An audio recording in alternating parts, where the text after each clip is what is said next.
I'm sure you've heard about what's going on in Sheikh Jarrah, the neighborhood in Jerusalem.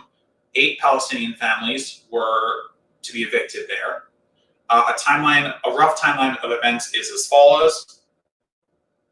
Israel moves to evict 8 Palestinian families from their homes in the Sheikh Jarrah neighborhood of Jerusalem, East Jerusalem. Protests against that occur in the Sheikh Jarrah neighborhood, but also at the Al-Aqsa Mosque. Those protests draw the attention of Israeli police and military police, who use all sorts of force against the Palestinians there, including firing weapons into the Al-Aqsa Mosque while people are praying. There is a harrowing video from that. It's very difficult to watch. And after that, the Palestinian Authority in Gaza started shooting rockets into Tel Aviv as retribution for that. The Israeli Iron Dome missile defense system, which the United States provides and maintains for Israel, shot down 90% of those rockets. But there were casualties on the Israeli side. I believe that there were not, as of my last following up, there were 9 dead Israeli civilians and 1 dead Israeli soldier.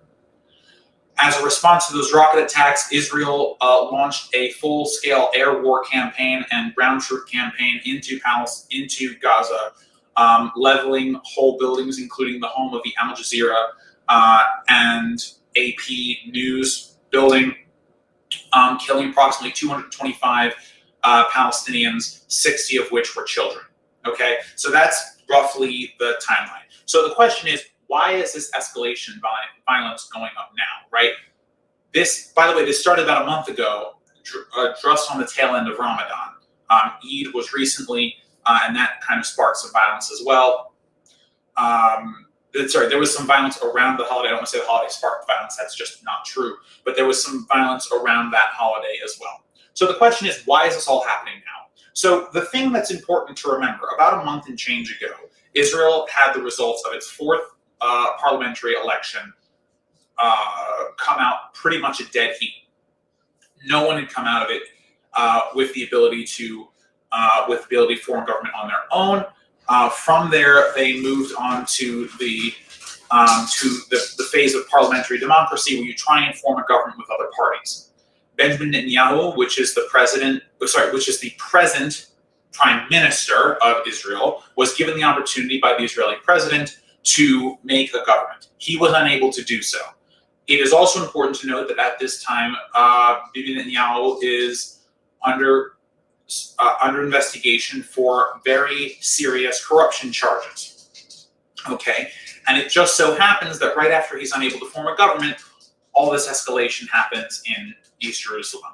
Okay, it's important to understand that the only reason that this is happening now is because Benjamin Netanyahu couldn't form a government. He is unable to consolidate his political power in the way that he wants to, so he's creating a crisis in order to get more political support for it. By the way, this is not speculation.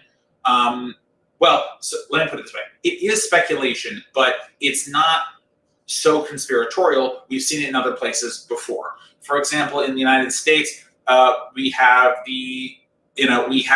wars, we have attacks on Iran, we have other types of attacks that the U.S. uses to rally up U.S. support for whichever government is in power. George Bush did this, Donald Trump did this with his attack on an Iranian and an Iraqi general during his term. So essentially, using military crises to create a base under which support can be driven is a tried and true political tactic. And of course, I only talked about the US and Israel, and I only talked about the recent months, but this is not anything new.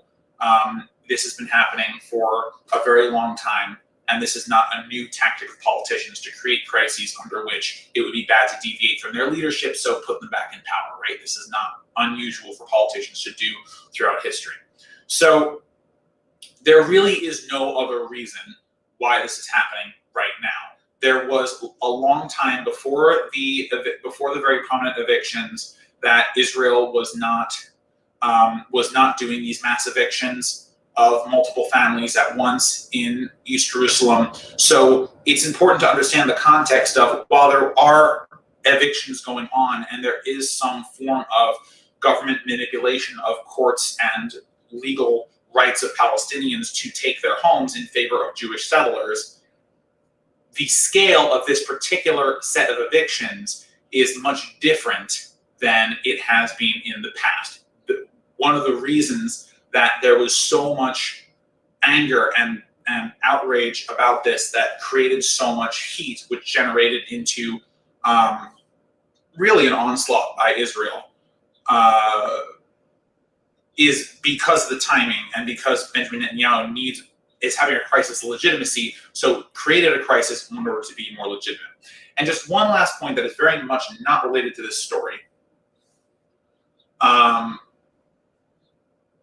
It is important to remember that Israel is the colonizer here. Israel is the occupier. They have the backing of the United States, the world's sole superpower, behind them. They get a blank check, more or less, from the U.S. every year. We sell them weapons all the time. So it's really important to remember that there is a power dynamic here. It's not both sides. It's not even. And even if there is violence coming from, quote unquote, both sides, the violence is disproportionate. Okay? The stat I gave you earlier about Iron Dome shooting down 90% of the missiles that are being shot from Gaza, there is no Iron Dome for Palestine. Every time Israel wants to strike a building, it comes down because Israel has an unimpeded ability to fire into Gaza and the West Bank. There is nothing protecting them, right? So that's important to remember as well.